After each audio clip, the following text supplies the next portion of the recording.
오늘은 신명기 순서 가운데 마지막으로 정리해보는 그런 시간이 되겠습니다. 두 번째 율법이라고 하는 신명기는 이스라엘이 가나안에 들어가면 이렇게 살아야 한다 하는 소위 일종의 리허설과 같은 그런 말씀으로 주신 모세의 설교들의 모음집이다, 이렇게 말할 수 있겠습니다. 출애굽에서부터 민수기 사이에 나오는 모든 율법들을 다시 정리하고 다시 들려주는 그런 내용이라고 볼 수 있습니다. 모세는 모든 말씀을 마무리하면서 마지막으로 이스라엘 지파들을 축복하는 말씀으로 이제 끝을 맺고 34장 넘어가면 이제 죽음을 맞이하게 됩니다. 오늘 말씀은 특별히 33장 전체는 모세가 이스라엘 지파들을 축복하는 말씀들로 마무리하고 있는데, 보통 구약에서 집안의 어른이 죽기 전에 마지막 유언을 축복으로 전하는 그런 방식이 있는데 그와 같다고 볼 수 있겠습니다. 이삭도 죽기 전에 두 아들을 축복했죠. 야곱도 그의 12아들들을 축복했고, 그 야곱의 12아들들이 12지파의 조상들이 되었었죠. 사실 나중에 나오는 다윗도 죽기 전에 축복을 합니다. 그처럼 모세도 지금 죽기 직전에 유언과 같은 축복을 일일이 지파들을 거명하면서 하고 있습니다. 이스라엘의 지파들은 사실 야곱의 두 아내 레아와 라헬, 그리고 두 몸종이라고 하는 빌하와 실바, 그 사이에 낳은 12아들들이죠. 야곱이 축복할 때 12명이 이 형제 태어난 순서대로 이렇게 차근차근 기록되고 있는데, 요셉 대신에 에브라임과 므낫세가 들어갑니다. 요셉의 두 아들이죠. 그런데 야곱이 축복한 내용을 보면 르우벤 큰아들이죠. 그리고 둘째가 시므온인데 셋째가 유다고요. 이렇게 순서대로 축복하는데, 사실 야곱의 축복은 장자라든가 차자인 르우벤과 시므온에 대해서는 축복하기보다는 좀 저주와 같은 안 좋은 부정적인 그들의 미래를 얘기하는 것으로 주어진 내용입니다. 사실 이런 유언을 들었을 때 그 당사자들이 얼마나 철렁했겠습니까? 그거 하나 들으려고 이제까지 기다렸을 텐데, 맏아들인데 르우벤은 이제 아버지가 나에게 이 어떤 장자권의 이 특권을 주실까 이렇게 기대했을 터인데, 이 장자권도 빼앗길 것이다 라는 말씀을 들어야 하는 심정을 우리가 생각해 보면 정말 참 아찔했겠다 하는 그런 짐작을 해봅니다. 나중에 오늘 33장 앞부분에 보면 모세의 축복에서는 르우벤이 다시 덕담으로 회복되는 것을 우리가 들을 수가 있습니다. 그런데 둘째 시므온의 경우는 아예 모세의 축복에서는 그 대상이 제외되기까지 했습니다. 오히려 시므온 대신 야곱의 축복에서 빠졌던 요셉이 더 강조되고 있는 것을 보게 됩니다. 아마도 시므온은 그 세겜 사람들을 도륙했던 그 잔인성 때문에 이 축복에서 제외되지 않았겠는가. 그리고 그가 소위 말하면 회개한 흔적이 없기 때문에 그냥 그가 아예 모세의 축복에서 빠지지 않았는가, 이렇게 학자들은 얘기도 합니다. 그래서 시므온은 흩어져서 다른 지파에 얹혀서 지나게 되는 그런 운명에 처하게 됩니다. 성경은 놀랍게도 이렇게 장자를 태어난 출생 순서대로 축복하는 것을 비껴가는 경우가 많이 있습니다. 우리가 잘 아는 이삭도 약속의 아들인 것은 분명히 맞지만 아브라함의 시각에서 보면 둘째 아들이죠. 이스마엘이 첫째 아들이기 때문에 이런 면에 있어서도 장자를 제껴두고 이삭에게 축복이 연결되는 것을 성경은 얘기합니다. 이렇게 출생 순서대로 축복을 받지 않는다라는 것이 성경이 얘기하는 많은 예들이다라고 볼 수가 있다는 것이죠. 오히려 성경이 축복을 받는 기준이 무엇인가라고 할 때 약속에 따라서 축복받는다, 또는 오늘 우리 식대로 표현하면 믿음의 분량에 따라 축복을 받는다, 이렇게 얘기해도 틀린 말은 아니겠는데, 축복은 태어날 때 결정되는 것도 아니라고 합니다. 모세의 축복도 마찬가지입니다. 야곱이나 모세가 공통적으로 유다에게 마치 장자권까지 주는 듯한 축복을 내려주는데, 야곱의 넷째 아들인 유다는 이 루벤 장자 대신해서 이스라엘의 맏아들 역할을 하도록 복을 주시고, 또 장자의 지위뿐만이 아니라 왕권도 가지게 될 것이다 라는 예언을 합니다.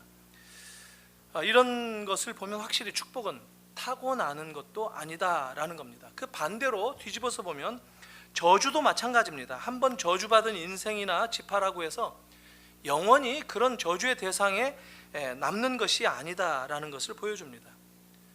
하나님은 특히 저주를 복으로 변화시키실 수 있는 분이고, 그런 예를 종종 보여주기도 합니다. 사람들의 순종에 따라서, 회개에 따라서 변화될 수 있다라고 하는 것, 문제는 믿음이 어떻는가 하는 것을 성경이 얘기한다는 것이죠. 레위 지파가 그 대표적인 사례죠. 야곱의 축복에서는 레위 지파가 시므온과 함께 저주를 받았습니다. 그런데 모세의 축복에서는 레위 지파의 역할이 좀 더 많아지고 또 유다처럼 길게 축복을 받습니다. 저주가 축복으로 변화된 케이스라고 할 수 있죠. 원래 레위에게 주어졌던 저주는 두 가지였습니다. 하나는 야곱 중에 나누어지는 것이었고, 또 하나는 이스라엘 중에서 흩어지는 것이었습니다. 창세기 49장 7절에 나오죠. 그러나 야곱에 나누어지는 것은 나누어져서 흡수되고 사라지는 그런 방향으로 나누어지는 것이 아니라 다른 지파들과 분리되고 구별되어지는 것으로 바뀐다라는 겁니다. 그리고 특별한 임무를 수행하는 지파로 자리를 잡게 된다 하는 것을 보여줍니다. 오늘 본문은 모세가 축복하는 이 결론인데, 각 지파들의 축복을 마친 후에 이제 전체 이스라엘에 대한 축복의 말씀으로 묶어서 마무리를 하는 그런 내용을 저희들이 본문으로 읽었습니다. 이스라엘을 뭐라고 하느냐면 여수룬이라고 얘기합니다. 여수룬은 이스라엘의 애칭이라고 할 수 있습니다. 하나님이 특별히 자기 백성 이스라엘을 부를 때 당신만 사용하는 애칭으로 정해준 이름이 여수룬입니다. 고든 자, 강직한 자, 이런 뜻인데, 문자적으로는 오늘날도 왜 신혼부부들이 좀 이렇게 뭐라고 그러나요? 참 서로 애교를 이렇게 부리고 사람들 앞에 참 어떤 면에서는 눈살도 찌푸릴 정도로 뭐 애기야 뭐 이러면서 부르고 그런 거 있죠. 이런 애칭이 여수룬입니다. 그래서 하나님은 이스라엘을 하나님만 여수룬이라고 부르는 것을 우리에게 보여줍니다. 그 여수룬에게 영원하신 하나님이 이스라엘의 거할 처소가 된다라고 다시 한번 든든하게 약속을 확인시켜 줍니다. 주의 영원하신 팔이 너를 안으실 것이다. 이것이 소위 가나안에 들어가기에 앞서 광야 생활 40년 동안 겪어왔던 삶을 마무리하면서 준 이스라엘의 축복의 결론이다라고 할 수 있겠습니다. 그리고 모세는 이제 모압 땅에 있는 느보산에 올라가서 조용히 이제 죽음을 맞이합니다. 느보산은 여리고성 맞은편에 있는 산으로서 가나안 땅에 다 한눈에 내다보이는 그런 높은 산인데, 그곳에서 모세가 죽습니다. 그의 무덤이 알려지지도 않습니다. 다만 성경 34장 다음 장에 기록되는 것은 모세가 죽을 때 눈이 흐려지지도 않았고 기력이 쇠하지도 않았다라고 얘기합니다. 그러니까 신명기가 모세의 죽음으로 끝이 나는데, 이게 참 우리로 하여금 생각하게 만드는 그런 그 기록이다라는 것을 우리가 알 필요가 있습니다. 모세의 죽음을 우리는 어떤 절망적이고 끝장나는 것이고 슬픈 그런 이야기로 전혀 바라볼 필요가 없다라는 겁니다. 오히려 신명기가 모세의 죽음으로 끝나는 것은 소망을 우리에게 제시하는 그런 기록이다라고 볼 수가 있다는 것이죠. 사실 모세는 120년 넘게 살았으니까 지금 있는 현존하고 있는 이스라엘 백성들 가운데 광야를 경험했던 모든 이스라엘 백성들 가운데는 가장 오래 산 사람인데 모세의 죽음을 개인의 죽음으로 바라볼 필요가 없다라는 것을 우리에게 알려줍니다. 모세는 출애굽과 광야 시대를 상징하는 인물입니다. 그의 죽음은 광야 시대의 종말을 고하는, 그래서 새로운 시대가 열린다라는 것을 알려주는 그런 새로운 시대의 서막을 알린다라는 점에 있어서 우리에게 소망을 준다는 것이죠. 우리는 뭐 나이가 많이 먹으면 죽는다라고 하는데 사실 꼭 그러지도 않죠. 축복이 순서가 없는 것처럼 죽음도 출생한 순서대로 죽는 건 아니지 않습니까? 지금 모세가 죽고 그 뒤를 이어서 여호수아가 계승한다라고 신명기가 아예 정리까지 하고 여호수아서로 넘어가는데 이게 굉장히 의미가 있습니다. 여호수아의 이름은 원래 호세아였습니다. 구원이라는 뜻인데 거기에 모세가 자기 후계자로 삼기 오래전부터 훈련을 시키면서 여자를 붙여서 여호수아 이렇게 붙였습니다. 그러니까 구원이라는 말을 여호와는 구원이시다 이렇게 말을 바꾸었는데 사실 이 여호수아는 신약의 이름으로 표현한다면 예수라는 이름입니다.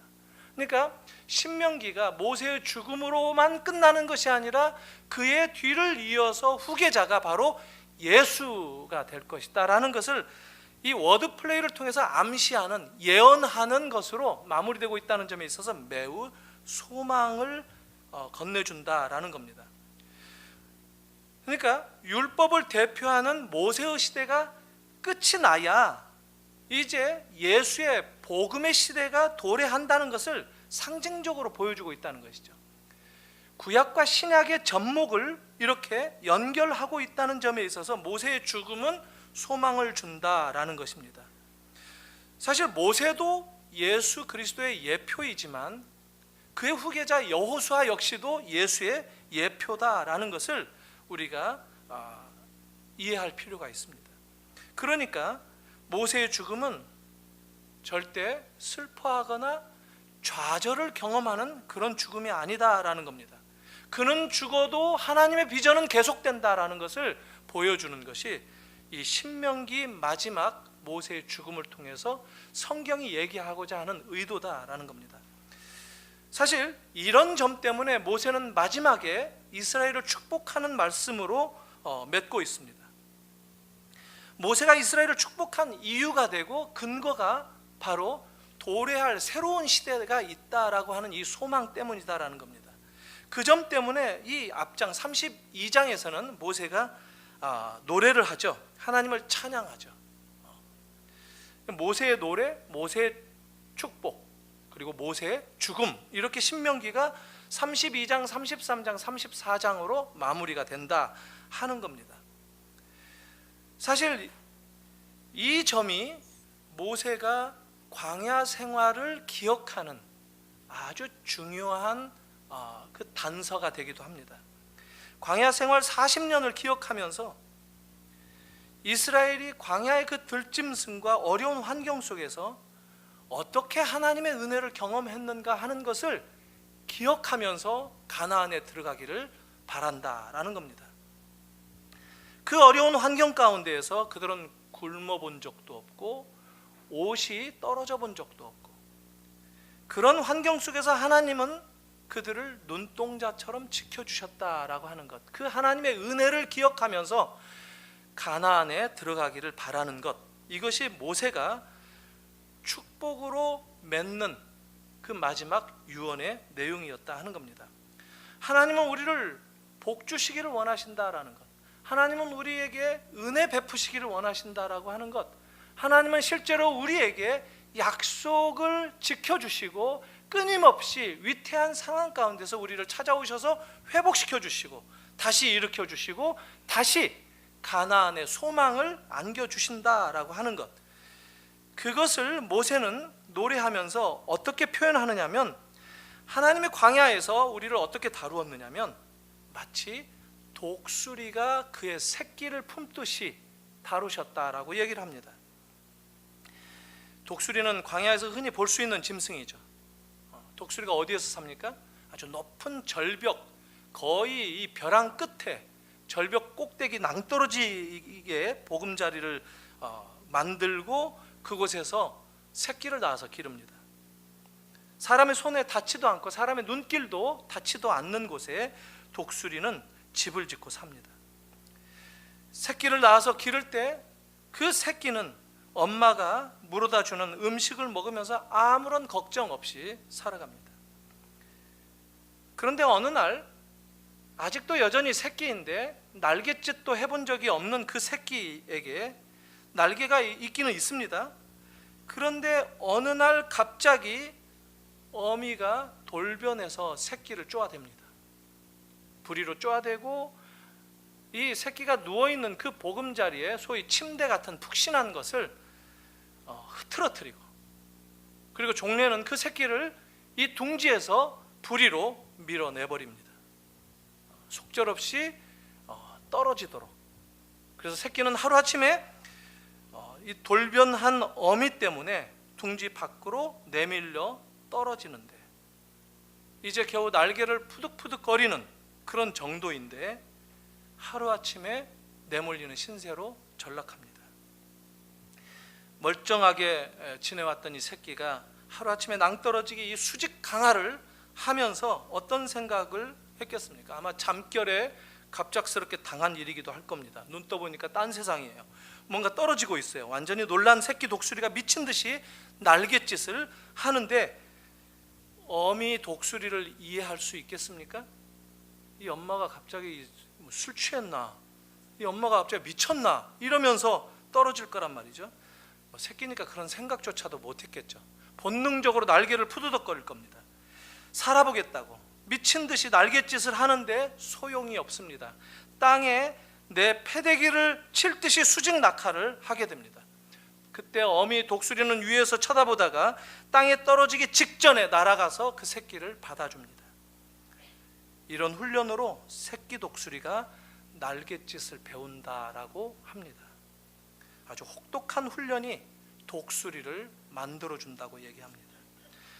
하나님은 당신의 자녀들인 이스라엘 백성들을 바로 이렇게 강하게 키우시기 위해서 이렇게 강한 이스라엘이 되어서 가나안에 들어가시기를 원하셨기 때문에 광야 40년간 혹독한 생활을 경험하게 하셨다라고 모세는 회상하면서 그 하나님을 찬양하는 것이 마땅하다라고 얘기합니다.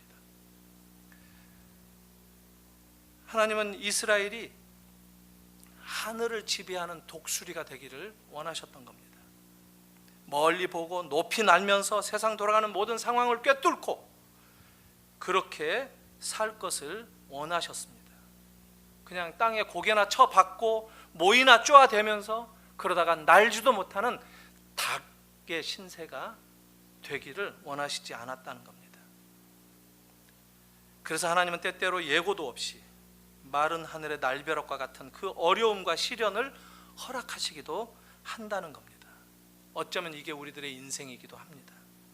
우리도 살면서 이런 일을 종종 겪습니다. 갑자기 눈 떠보면 낭떠러지기에서 수직 낙하를 당할 때가 있다는 것이죠. 죽을 힘을 다해서 날갯짓을 해봅니다. 평소에는 날갯짓 안 하고 살다가 아주 넋놓고 지내다가 갑작스럽게 날갯짓을 할 때가 있죠. 그 날갯짓은 기도입니다. 하나님이 느닷없이 우리를 밀어뜨려 둥지에서 밀어내실 때가 있다는 겁니다. 수직 낙하를 시키신다는 겁니다. 이런 유격 훈련과 같은 훈련, 혹독한 훈련은 기도하라는 훈련이기도 할 것입니다. 기도의 날갯짓을 하면서 성도의 삶이 그렇게 만만치 않구나 하는 것을 깨닫도록 해주십니다. 그렇게 믿음이 자라며 성장시켜주는 그런 것이 우리의 인생이기도 하다 하는 겁니다. 땅에 떨어져서 죽을 것 같은 이 독수리 새끼를 다시 받아주는 어미 독수리처럼 하나님은 언제나 우리가 힘에 부칠 때는 또 다시 날개를 펴셔서 우리를 받아주십니다. 하나님은 그렇게 우리를 믿음의 강한 용사로 키우시기를 원하시는 것이고 우리가 졸스럽게 크는 것을 원치 않으십니다. 말씀으로 세상을 지배하고 순종하며 말씀으로 이 세상을 재창조하고 예수의 이름으로 나아가고 예수의 이름으로 승리하고 그렇게 살기를 원하셔서 우리를 그렇게 인도하신다는 겁니다. 이런 것들을 돌아보면 우리 주님이 얼마나 위대한가 하는 것을 우리가 알게 되고 그러면 찬양하지 않을 수 없다라고 하는 것이 모세가 죽기 직전에 보여주었던 그의 믿음의 고백이기도 합니다. 우리가 하나님을 찬양하는 것도 사실상 우리는 뭐 하나님께 영광 돌린다라고 하는데 이거 다 우리를 위한 것이지 하나님은 스스로 완전하신 분이시기 때문에 스스로 뭘 어떻게 덧붙인다고 해서 더 영광되고 그런 분이 아닙니다. 이미 영광스러운 분입니다. 그런데 우리가 주님을 찬양하는 것을 통해서 그 유익이 우리에게 돌아가게 하기 위해서 찬양하라고 한다는 겁니다. 만약에 우리가 찬양하지 않는다면 우리의 삶은 비참해질 겁니다. 만약에 우리가 찬양을 잊어버리고 산다면 우리는 하나님을 우습게 여길 수도 있을 것입니다. 그리고 그 대신 우리 자신들을 숭배할 것입니다. 하나님은 찬양의 유익은 바로 우리들이 누리는 것이다 라고 합니다. 이게 복이다 라고 얘기합니다. C.S. 루이스가 시편 4색이라고 하는 아주 짤막한 책에서 찬양에 대해서 이렇게 말합니다. 원래 그분은 이 찬양에 대해서 좀 의문이 있었다고 합니다. 막 교회 가니까 우렁차게 찬양하는데 자기는 그런 힘도 없고 좀 이렇게 휩쓸려 가지고 크게 찬양 목소리를 내는 게 좀 낯설고 멋쩍어서 기다렸다고 합니다. 그런데 그가 왜 찬양해야 하는지를 깨닫고 난 다음에 이런 고백을 합니다. 나는 이상하게도 찬양에 대해 아주 분명한 사실을 오랫동안 놓치고 있었다. 나는 찬양을 찬사나 경의를 표하는 일로만 생각했다. 찬양은 기쁨이 자연스럽게 넘쳐나는 일이라는 것을 놓치고 있었다. 세상은 온통 찬양 소리로 가득하지 않은가? 사랑하는 여인을 찬양하는 소리, 좋아하는 시인을 찬양하는 소리, 여행지의 풍경을 찬양하는 소리, 날씨를 찬양하고 음식을 찬양하고 야 오늘 날씨 좋다, 야 이 음식 정말 맛있습니다, 배우를 찬양합니다. 너무 멋지고 너무 아름답다라고 찬양합니다. 자동차만 보아도 정말 디자인이 아름답다, 정말 저 차 멋지다, 이런 말들을 찬양합니다. 꽃들도 아름답다고 산들도 아름답다고 찬양합니다. 진귀한 오래된 우표를 봐도 귀하다라고 여기고 찬양합니다. 아주 희귀한 딱정벌레를 만나도 야 벌레가 이렇게 생겼네 하고 찬양합니다. 심지어 정치인들이나 학자들에 이르기까지 모든 사람들이 다 찬양하면서 삽니다. C.S. 루이스는 이렇게 또 얘기합니다. 진실로 겸손하며 도량이 넓고 균형감을 가진 사람들일수록 칭찬을 많이 하고 찬양을 많이 하지만 괴짜요, 적응하지 못하는 자요, 불평만 늘어놓는 사람들일수록 칭찬에 인색하고 찬양하지 못한다. 그리고 이어서 이렇게 얘기합니다. 또 하나, 사람들은 자기가 높이 평가하는 대상을 찬양할 때는 자연스럽게 타인에게도 그 찬양에 동참할 것을 강력히 권고한다는 사실입니다. 어때? 그녀 정말 사랑스럽지 않아? 그거 정말 훌륭하지 않아? 공감을 유도한다는 거예요. 정말 그거 대단하지 않아? 모든 사람들에게 하나님을 찬양하라고 권하는 이 시편 기자들 가운데 어떤 사람들도 그렇게 찬양의 행동을 함께 권유하고 공감하도록 하는 행동과 마찬가지다라는 겁니다. 우리가 즐거움을 주는 것들을 찬양하는 까닭은 찬양이 단순히 우리의 즐거움을 표현해 줄 뿐만이 아니라 우리의 즐거움을 완성해 주기 때문이다라고 얘기합니다. 연인들이 서로에게 거듭 사랑한다고 아름답다라고 말해주는 것은 단순히 찬사를 표하기 위함만이 아닙니다. 그렇게 표현하지 않으면 그들의 즐거움은 완전해질 수 없기 때문이다라고 C.S. 루이스는 얘기합니다. 시편 136편 말씀을 보면 여호와께 감사하라, 그는 선하시며 인자하시고 영원하심이로다. 후렴처럼 그 동일한 후렴을 26번이나 계속 반복합니다. 시편 기자는 우리가 하나님의 선하심이나 인자하심을 이해하고 감사하라고, 우리에게 찬양하라고, 찬양을 경험하면서 축복을 경험하라고 우리에게 요구한다는 겁니다. 우리가 하나님의 사랑을 공감하도록 찬양을 요구한다는 겁니다. 찬양은 단순한 표현이 아닙니다. 우리의 기쁨과 즐거움의 완성이 바로 하나님의 축복의 결정체가 찬양이다 하는 겁니다. 사랑하는 성도 여러분, 이스라엘이 광야 생활을 하면서 종종 우리에게 보여줬던 것처럼 그들은 하나님의 은혜를 너무 쉽게 잊고 살았었습니다. 우리는 어떻습니까? 우리는 하나님의 은혜를 잊지 않습니까? 하나님은 우리를 부르셔서 당신의 나라의 그 공의와 정의를 선물로 우리에게 허락하셨고, 구원받은 하나님의 새로운 백성들로 우리를 부르셨는데 우리는 우리의 삶 속에서 그것을 이루고 실천하지 못하며 살 때가 많습니다. 우리는 어떻게 보면 우리의 너무 멋진 아버지와는 너무 다르게, 너무 더럽혀진 옷을 입은 둘째 아들처럼 그렇게 하나님과 동떨어진 채 살고 있지는 않은지,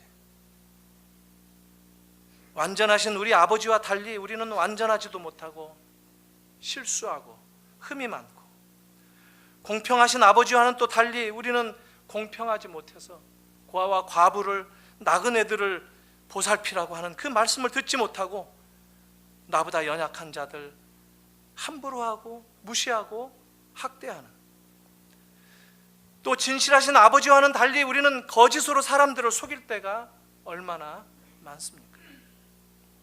우리도 광야의 이스라엘 백성들처럼 때때로 어리석고 미련한 삶을 살아올 때가 있다라고 고백하지 않을 수가 없을 것입니다.